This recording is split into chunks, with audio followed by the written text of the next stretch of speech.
Bismillahirrahmanirrahim. Assalamualaikum warahmatullahi wabarakatuh. Waalaikumsalam warahmatullahi wabarakatuh. Alhamdulillah wa syukurillah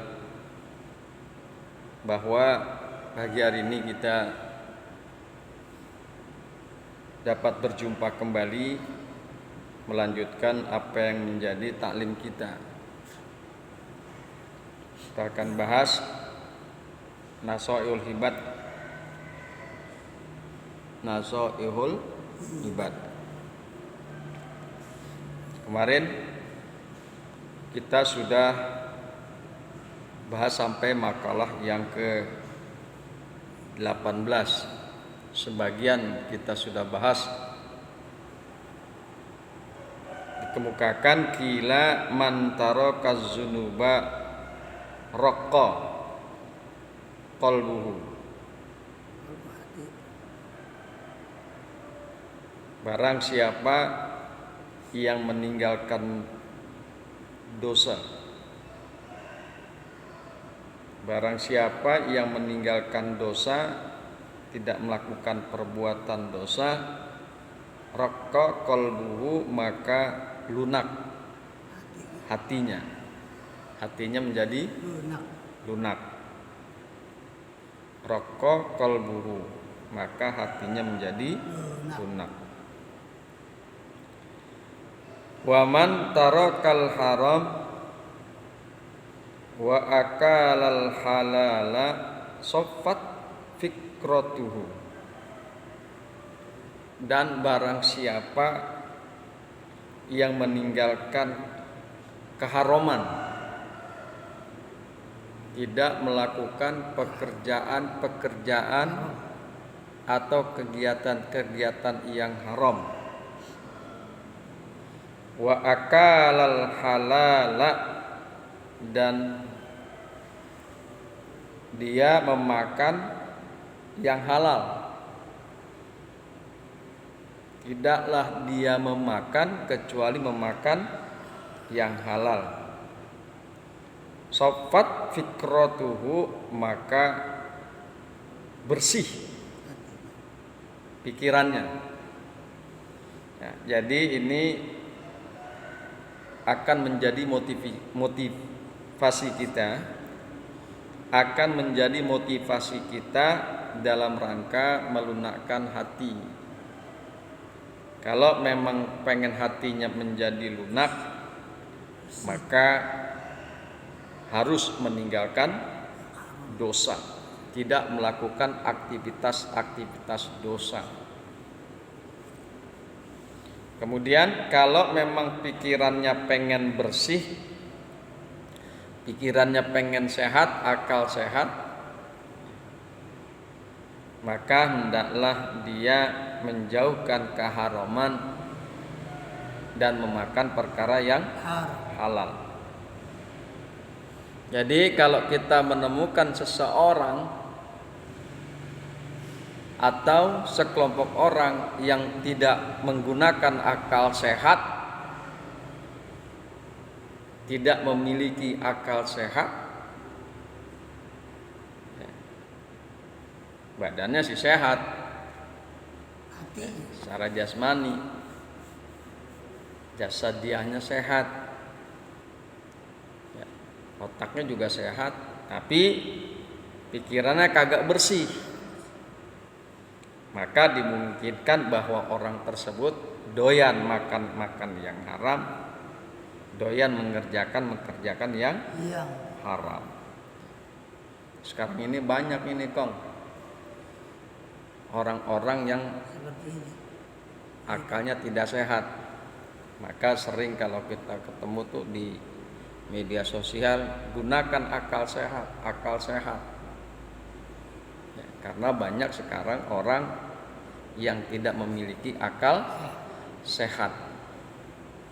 Jadi akal sehat atau bersih pikirannya itu, bersih pikiran bisa terbentuk karena dia meninggalkan keharaman dan memakan makanan yang halal. Wazalika bi antamalla bi fikrihi wa tadabbara bi aqlihi annallaha ta'ala khalaqahu min nutfatin fir rahmi. Jadi dengan pikiran yang sehat, maka kita dapat menguasai, kita bisa menggunakan pikiran kita yang sehat tentang keesaan Allah. Kita bisa mengerti tentang keesaan Allah. Hati yang lunak dan pikiran yang bersih, maka kita bisa mengerti tentang keesaan Allah, wa qudratihi dan kekuasaannya Allah, wa ilmihi dan ilmunya Allah. Wa zalika bi anta ammala bi fikrihi. Dan yang demikian itu dengan sebab bahwa dia merenungkan dengan pikirannya, ya. Dia merenungkan dengan pikirannya, sehingga dia memahami, dia mengetahui tentang keesaan Allah, tentang kekuasaan dan ilmunya Allah.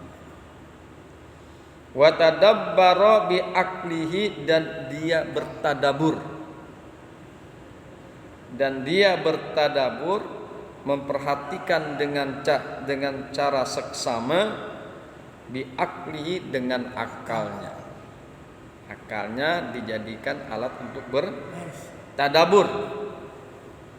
Annallahu ta'ala, bahwa Allah yang maha tinggi, khalaqahu min nutfatin. Allah yang maha tinggi telah menciptakannya min nutfatin, dari nutfah, fir rahim, di dalam rahim. Jadi kita ini diciptakan, ya, manusia diciptakan dari nutfah di dalam rahim. Perlu dicermati dan diketahui bahwa sebelum proses fertilisasi,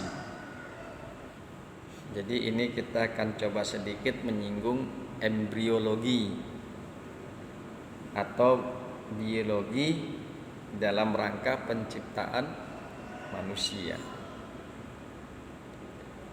Sebelum proses fertilisasi atau pembuahan,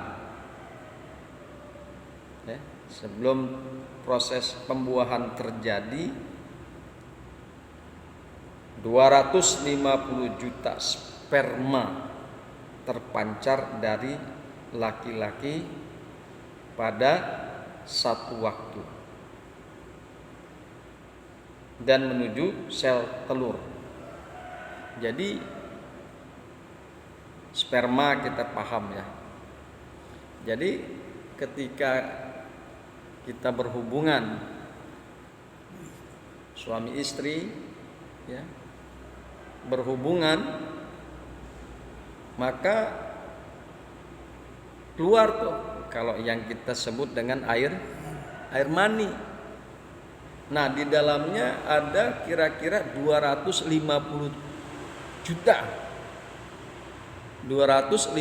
juta sperma yang disemprotkan pada satu waktu dan menuju sel telur yang jumlahnya hanya satu. Ya. 250 juta sperma itu memancar dari laki-laki menuju sel telur. Sel telurnya jumlahnya cuma satu.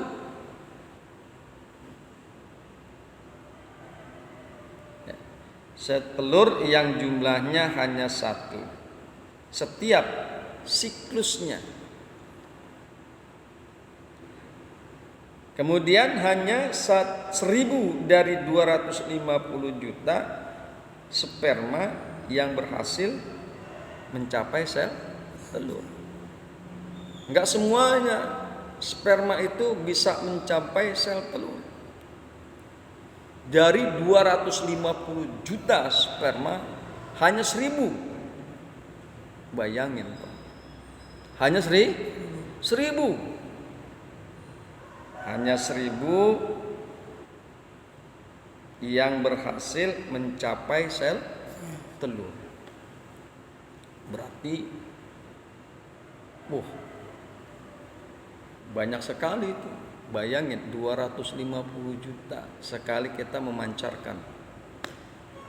Tapi sekali lagi yang dapat sampai pada sel telur hanya 1.000. Kemudian sel telur hanya akan membolehkan masuk satu sperma saja. Dari 1.000 yang boleh masuk hanya satu. Bayangkan coba, dari 250 juta ya, yang bisa sampai hanya 1.000. Dari 1.000 yang bisa masuk ke dalam sel telur hanya satu sperma. Enak mana tuh?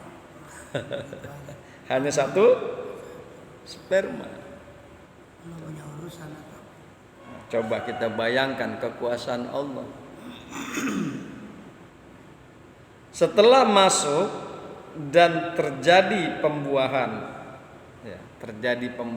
setelah dia masuk ke satu sperma dan terjadi fertilisasi atau pembuahan pun belum tentu si zigot ini menempel di tempat yang tepat di rahim. Jadi bertemunya sperma dan sel telur membentuk zigot. Membentuk zigot. Dan belum tentu si zigot ini menempel di tempat yang tepat di rahim. Jadi kalau dia nempel pada tempat yang kurang tepat di rahim, maka dimungkinkan tidak akan terjadi proses selanjutnya. Makanya ini kekuasaan Allah sangat luar biasa. Ya. Kalau sudah tepat dia menempel di rahim si zigot itu, maka dimungkinkan terjadi proses selanjutnya yang akhirnya menjadi janin dan lain sebagainya. Itu coba. Makanya ada beberapa ahli yang setelah mengetahui Iqra bismi rabbikal ladzi khalaqal insana min 'alaq, mempelajari itu ayat-ayat Allah seperti itu, akhirnya dia sadar dan dia masuk ke dalam Islam. Jadi memang luar biasa Islam ini sangat berkesesuaian dengan ilmu. Banyak sekali para orang-orang pintar, orang-orang cerdas masuk ke dalam Islam berdasarkan daripada sains, ilmu pengetahuan. Boris Busaili ya, yang tadinya non muslim, seorang profesor,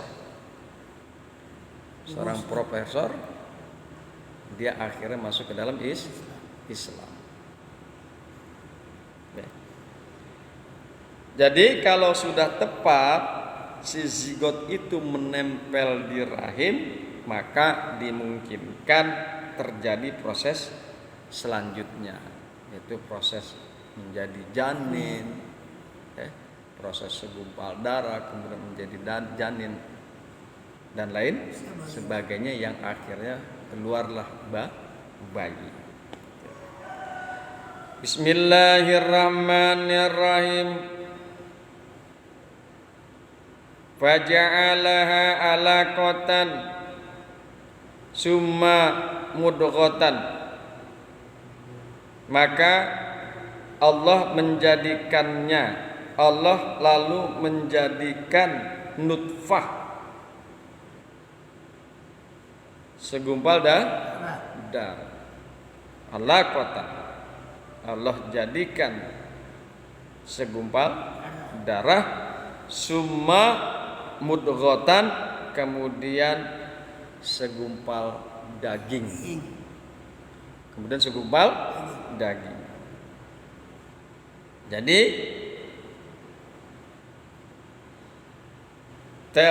sel tunggal yang dikenal sebagai zigot. Nah, zigot itu adalah sel tunggal. Sel tunggal yang dikenal sebagai zigot akan segera berkembang biak.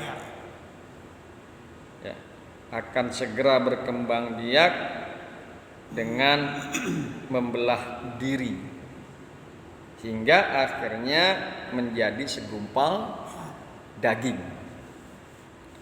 Akhirnya menjadi segumpal daging. Luar biasa kekuasaan Allah. Luar biasa kekuasaan Allah.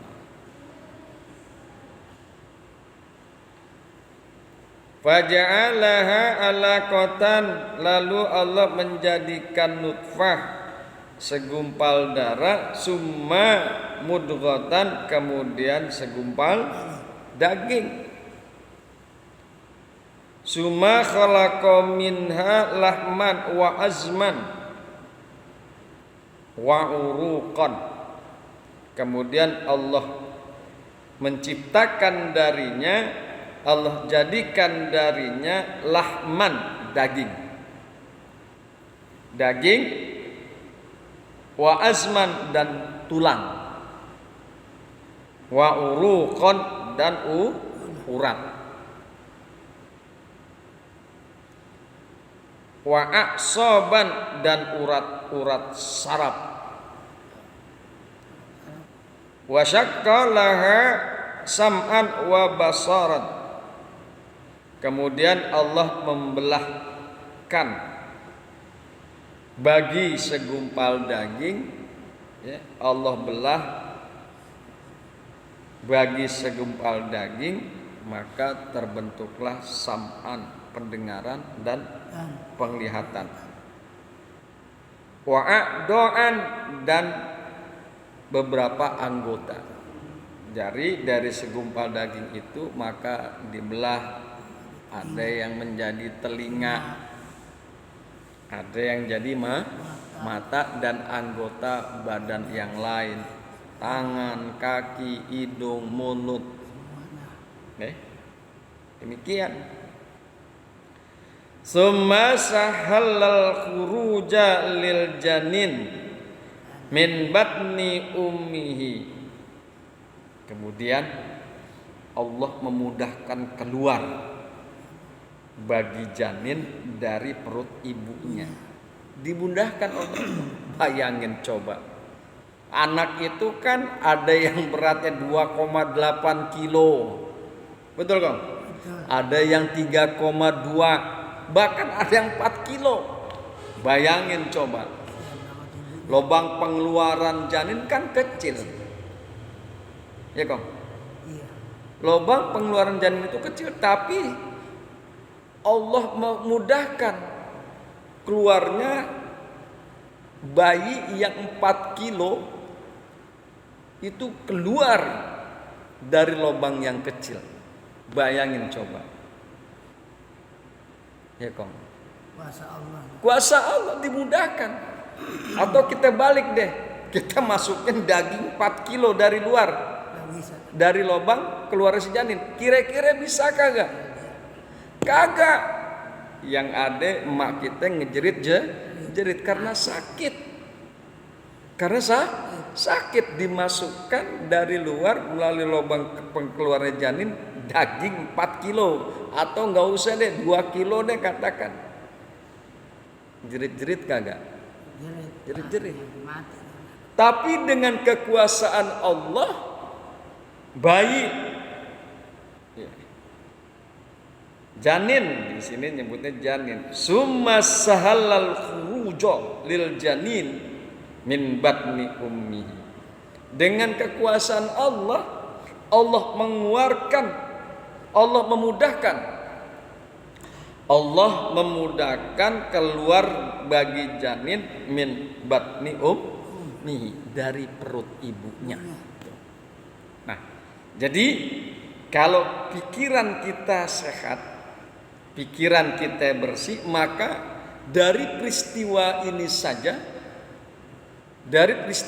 saja kita akan semakin memahami, takjub dengan kekuasaan Allah Subhanahu wa ta'ala. Sebenarnya bukan hanya ini saja. Dengan pikiran kita yang bersih, pikiran kita yang sehat, maka kita akan takjub dengan kejadian-kejadian penciptaan yang terjadi di atas dunia, di dunia maupun di atas dunia, di langit dan lain sebagainya. Jadi maka sebaiknya kita berpikirlah yang sehat, berpikirlah yang bersih. Dengan pikiran yang bersih, insya Allah kita dapat merasakan kekuasaan dan kehebatan Allah Subhanahu wa ta'ala. Dan kemudian dengan demikian kita akan semakin taat, semakin giat beribadah kepada Allah Subhanahu wa ta'ala. Kemudian kita flashback lagi ke belakang. Jadi kita ini adalah manusia-manusia bibit unggul yang sangat luar biasa, supernya. Kita ini kan diseleksi nih, Ye Kongjit, dari 250 juta sperma. Kita ini diseleksi dari 250 juta sperma, diseleksi lagi kemudian menjadi 1000 sperma, tapi yang jadi cuma atau yang jadi cuma 1. Ya Kong. Berarti kita ini adalah makhluk-makhluk superior, makhluk-makhluk yang sangat luar biasa, yang memang unggul dalam kompetisi yang sangat luar biasa. Kompetisinya enggak 2-3 sperma, jutaan sperma. Ekong ya. Yang lainnya ada pikir gitu ya. Kekuasaan Allah sih. Nah, inilah kekuasaan Allah. Tapi juga kekuasaan Allah ini dibatasi, penciptaannya hanya satu yang jadi janin. Coba seandainya 250 juta jadi semua. Masya Allah. Oh, di perut mak kita kayak apa itu? Janin. Ya Kong, nggak usah deh 250 juta, 1000 aja yang sampai ke sel telur. Bayangin coba. Berantakan. Waduh, sekali brojol 250 juta janin, 250 juta janin. Wa ilaha illallah. Kayak apa ini dunia?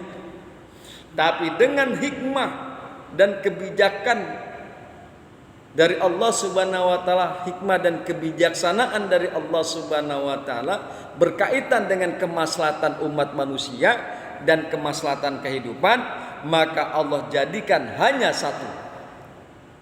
Ya, hanya satu. Sperma yang diterima oleh sel telur. Hanya satu. Ya.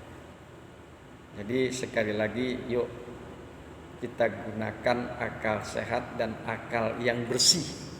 Bagaimana caranya? Dengan cara meninggalkan keharaman, dengan cara memakan makanan yang halal. Faman tarakal harama, dan barang siapa yang meninggalkan keharaman, wa akalal halala, dan memakan yang halal, soffat fikratuhu, maka bersih pikirannya. Ya Kong ya, Iya. itu dulu deh. Banyak yang kita bahas ini insyaallah. Mudah-mudahan Kong Jit khususnya diberikan kesehatan jasmani dan rohani, dijauhkan dari berbagai macam penyakit.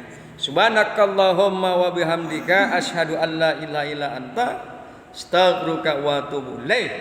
Assalamualaikum warahmatullahi wabarakatuh. Waalaikumsalam warahmatullahi wabarakatuh.